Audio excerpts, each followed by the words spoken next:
कर्क राशि वाले मेरे मित्रों, आपके लिए 3 नवंबर से लेकर के 9 नवंबर तक का ये सप्ताह कैसा रहेगा इस वीडियो में बताने जा रहा हूं। लेकिन उससे पहले बता दूं कि भाई पिछले दिनों की अपेक्षा अच्छे दिन आ गए हैं, लेकिन कुछ दिन तो ऐसे भी हैं जो इस सप्ताह में आपको सावधानी रखनी होगी। तो कौन से दिन नेगेटिव है, कौन से पॉजिटिव है, इसकी पूरी जानकारी आपको बताऊंगा, उपाय भी बताऊंगा।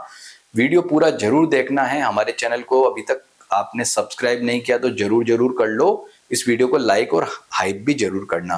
तो देखो, ये सप्ताह आपका कैसा रहेगा ये जानने से पहले सबसे पहले ये देखें कि किन दिनों में आपको सावधानी रखनी है। आप नोट करें, आपके लिए 8 नवंबर को 11:14 से यानी शनिवार को 11:14 से 9 नवंबर को यानी कि संडे का दिन जो है वो आपके लिए नेगेटिव रहेगा।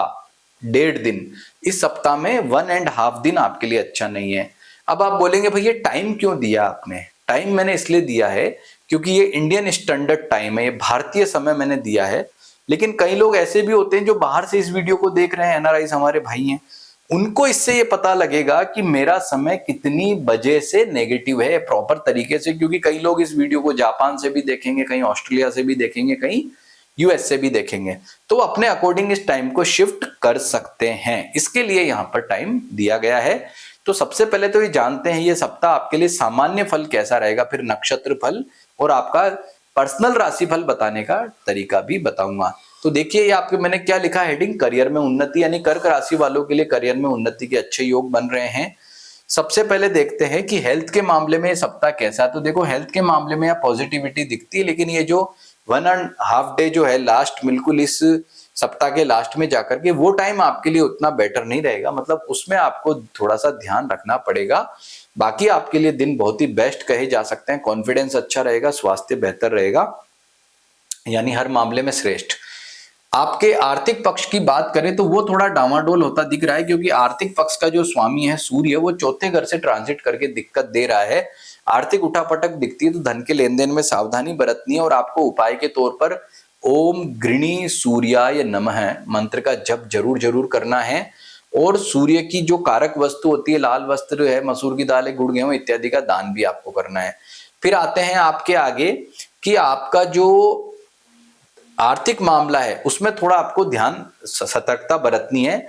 कोई पैसा उधार मांग रहा तो बोलो भाई मेरे पास अभी नहीं है, बहुत जरूरी है तो थोड़ा ध्यान से दो, उपाय करके दो, रविवार मंगलवार को मत देना। फिर आते हैं आगे आपके पारिवारिक सुख पे।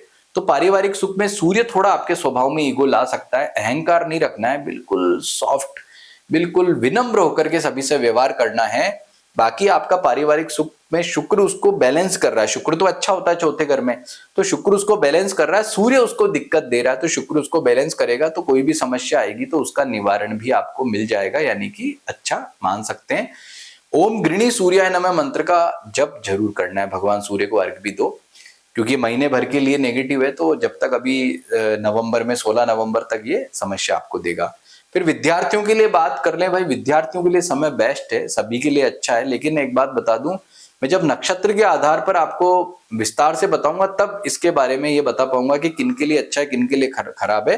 लेकिन ऑल ओवर विद्यार्थियों का समय अच्छा, कॉन्फिडेंस बेटर है। इस सप्ताह होने वाले एग्जाम्स में भी आपका परफॉर्मेंस वगैरह ठीक रहेगा।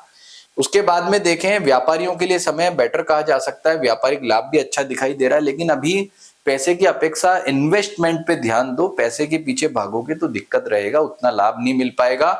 नौकरी पेशा वालों के लिए स्थिति अच्छी है, आपके यश में वृद्धि होगी, काम की प्रशंसा होगी। और कोई जॉब से संबंधित दिक्कत परेशानी आ रही है तो उसमें भी पॉजिटिविटी यहाँ पर मिलेगी, यानी आपके लिए समय बेहतर है। और आपका जो वैवाहिक सुख है, वैवाहिक सुख के मामले में समय सामान्य वाला बना हुआ है। थोड़ा ईगो नहीं रखना है जीवन साथी से, ऐसा नहीं मनमुटा हो जाए तो दिक्कत हो जाए तो बात करना बंद कर दो, उसका ध्यान रखना। और अगर आप लिव इन वगैरह में रहते हो तो उसमें भी आपके रिलेशंस थोड़े प्रभावित हो सकते हैं। थोड़ा लिबरल और विनम्र आपको रहना होगा। यह आपका कॉमन राशिफल बताया, जिसमें खास करके सूर्य का उपाय आपको जरूर जरूर करना है। अब जानते हैं आपके जन्म नक्षत्र के आधार पर फल। भाई आपका राशि तो ठीक है, पर नक्षत्र के आधार पर भी आपको पता होना चाहिए। तो पुनर्वसु, पुष्य या अश्लेषा आपका नक्षत्र है। यदि पुनर्वसु आपका जन्म नक्षत्र है, विशाखा कर्म और सद्विषा भाग्य नक्षत्र है। इनके शुभाशुभ फलों के, ग्रहों के फलों के आधार पर देखें तो पुनर्वसु में तो गुरु का ट्रांजिट है, वो बेस्ट है, आपको बहुत ही बढ़िया फल देने वाला है। भाग्य को अच्छा करेगा, जीवन में उन्नति देगा, यानी आपके लिए समय दी बेस्ट है। लेकिन विशाखा में सूर्य का गोचर जो कि 6 तारीख को ही हो रहा है, 6 तारीख के बाद हो रहा है, वो अच्छा नहीं है। सूर्य यहाँ वेद करेगा, तो सूर्य के वेद करने से क्या होगा, चौथे भाव में सूर्य है, धन और पारिवारिक सुख संबंधी समस्या जो है विशाखा नक्षत्र में वेद करके देगा पुनर्वसु वालों को। तो पुनर्वसु नक्षत्र वालों को विशेष तौर पर जो है सूर्य का उपाय जरूर जरूर करना चाहिए। बाकी शतभिषा ग्रह से कोई ग्रह का ट्रांजिट नहीं है। अब पुष्य का देखते हैं, पुष्य, अनुराधा, पूर्वा भाद्रपद। तो पुष्य आपका जन्म नक्षत्र से कोई ग्रह का ट्रांजिट नहीं है, लेकिन अनुराधा नक्षत्र से मंगल और बुध दोनों ग्रह ट्रांजिट कर रहे हैं। मंगल पाप ग्रह है, बुध शुभ ग्रह है। तो मंगल का ट्रांजिट करना जहां अच्छा नहीं है, मतलब विद्यार्थियों के लिए दिक्कत वाली बात है, तो क्या करना, जल्दबाजी नहीं करना। जो अपना सर्कल है, अपने सोसाइटी, उसका ध्यान रखो, बुरे लोगों के साथ में ना रहो। विद्यार्थियों के लिए आपका जो संतान सुख है वो भी प्रभावित हो सकता है। यानी मंगल नेगेटिव है तो ओम अमंगारकाय नमः मंत्र का जप करो और हनुमान जी की पूजा करो। इसके अलावा आपका जो बुध आएगा तो बुध पॉजिटिव फल देगा, बुध की तरफ से अच्छे फलों की प्राप्ति होगी, वो पराक्रम आपका बढ़ाएगा। फिर आते हैं आपके पूर्वा भाद्रपद। तो देखो भाई, पूर्वा भाद्रपद में राहु और शनि दोनों ग्रह ट्रांजिट कर रहे हैं और दोनों नेगेटिव हैं। तो पुष्य नक्षत्र वालों की तो मैं स्थिति अच्छी नहीं मानता, क्योंकि एकमात्र बुध उनको सपोर्ट कर रहा, बाकी मंगल, शनि और राहु तीन तीन पाप ग्रह आपके नक्षत्रों से वेद कर रहे हैं भैया, इसलिए सतर्क हो जाना। मंगल, शनि, राहु तीनों के उपाय करना। ओम अमंगारकाय नमः, ओम शम शनैश्चराय नमः, ओम राम रावे नमः मंत्र का जप करना, इनकी कारक वस्तुओं का दान करना, हनुमान जी की, भैरव जी की पूजा उपासना करना। नहीं तो पुष्य नक्षत्र वालों का ये सप्ताह बहुत ज्यादा दिक्कत परेशानी वाला रह सकता है, ध्यान रखना। अश्लेषा नक्षत्र को चेक करते हैं। अश्लेषा नक्षत्र में कोई ग्रह का ट्रांजिट अभी नहीं हो रहा है। ज्येष्ठा नक्षत्र में हम देखें तो ज्येष्ठा नक्षत्र में भी कोई ग्रह ट्रांजिट नहीं कर रहा है और उत्तरा भाद्रपद नक्षत्र में भी नहीं है। तो अश्लेषा वालों को वही फल मिलेगा जो मैंने सामान्यतः कर्क राशि वालों के लिए बताया था। अब आपका लग्न क्या है ये चेक कर लेते हैं। लग्न से सेंस की कौन सा ग्रह आपको अच्छा या बुरा फल देगा। फिर फॉर एग्जाम्पल सूर्य यहाँ आपका माइनस है, मतलब नेगेटिव फल प्रदान कर रहा है। तो वो ज्यादा दिक्कत किसको दे सकता है, जिसका वो कारक ग्रह नहीं है, जिसका कारक उसको नहीं देगा। यानी कि आपकी कर्क राशि है, लेकिन आपका यदि मेष, सिंह और धनु ये तीन में से कोई आपका एक लग्न है तो ये सूर्य आपको दिक्कत नहीं देगा, कोई टेंशन नहीं है, कोई इश्यू नहीं है।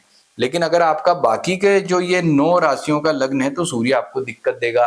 तो ऐसे एक एक ग्रह का चेक कर सकते हैं। विशेष रूप से आपको सबसे ज्यादा सूर्य की ही नेगेटिविटी यहाँ पर मिल रही है। अब भिन्नाष्टक वर्ग में भी देख लो, सूर्य आपका नेगेटिव है ना, तो सूर्य नेगेटिव है तो कम से कम रेखाओं पर होना चाहिए आपके भिन्नाष्टक, सूर्य के भिन्नाष्टक वर्ग में।